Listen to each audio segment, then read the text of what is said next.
welcome to a new episode of Couch Talks. Today I want to talk to you about feeling powerless. So there's been a lot happening in South Africa. For those of you who don't know, we've seen widespread looting, rioting, crime and violence due to a political event that occurred. I'm not going to go into that in detail. What I want to talk to you about is when we feel powerless, and that's normally in the midst of chaos, when we feel that there's a lot out of our control, we feel like we can't do anything about the situation. There's basically two ways that we can take the matter up. We can either react to the powerlessness or we can respond to the powerlessness. So let me explain the difference. Responding is from a place of stillness. It's from a place of contemplation, from a place and a space of love, light, and peace. Reacting to powerlessness is from a space of fighting like with like. It's from a space of ego. It's from a space where you normally combat that violence and that fear with more violence and fear. So we've seen something really beautiful happening in this country of ours, and it's been really beautiful to witness. At the beginning of the week, there was widespread rioting and fear, and the police weren't able to cope with everything and the army had to be sent in. But during that space where there was this limbo of what will happen next, the community stood up and responded to the violence.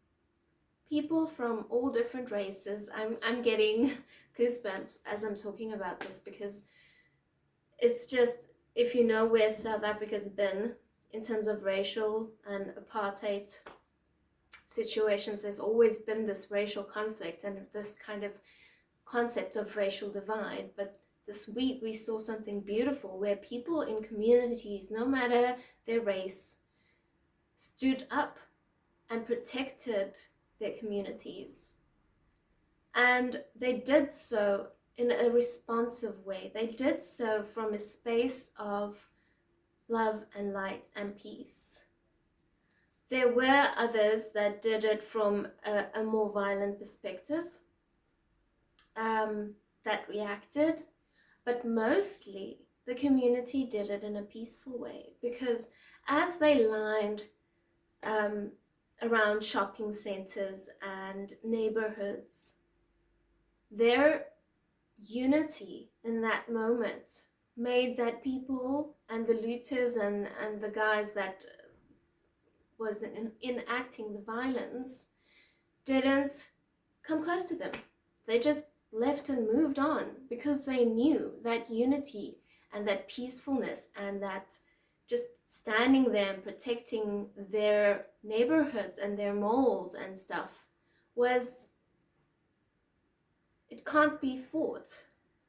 And that's the beauty of responding to powerlessness. It's asking the question, what can we do to empower ourselves? What can we do to make ourselves feel in control of the situation without fighting like with like, without sowing more fear and anxiety and violence and crime? How can we take control of that situation and make it ours? And that's what happened this week. And it's been spectacular to see South Africa and its communities stand together.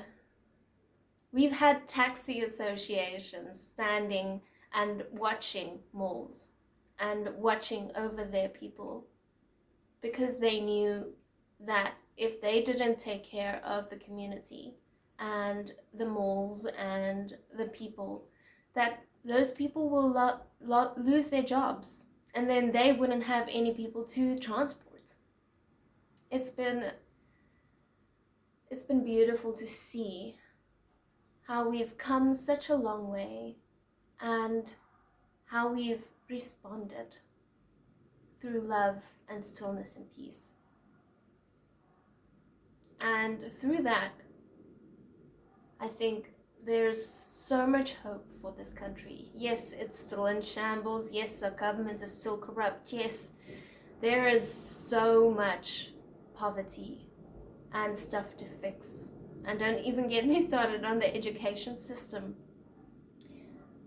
There's a lot to do, but we've got so much to work with, so much to respond with. And I want to leave you with that. Whenever you're in a situation where you feel powerless, remember that you can either react to it or you can respond to it. And responding is always from a place of stillness, love, and light.